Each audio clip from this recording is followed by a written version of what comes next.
Okay, so I just want to finish with the course outline, and so people understand what's coming next.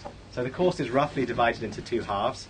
I'm afraid because of last week it won't align with reading week, but we'll figure that out as it goes.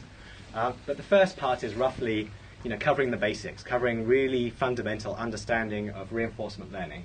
So introducing the problem we've just done, understanding Markov decision processes, how to plan, so solving the planning problem using dynamic programming, which is the elementary building blocks that underlie all of this, and then understanding model-free methods for both prediction and then control. In the second part of the course, we'll look at how to scale up, how to really apply. At the end of this part, you won't really be able to go off and solve interesting problems. You shouldn't have that expectation. But all of the ideas which we'll learn here do scale up, and in the second part of the course, we'll understand how they scale up and apply to more interesting problems by using value function approximation, policy gradient methods, integrating learning and planning using more sophisticated approaches, solving the exploration-exploitation problem. And so that's where things will become interesting. And then finally, in the last lecture, which is the one which we'll have to find a good time for that, I'll just give a case study, which is some of the success stories of reinforcement learning in games.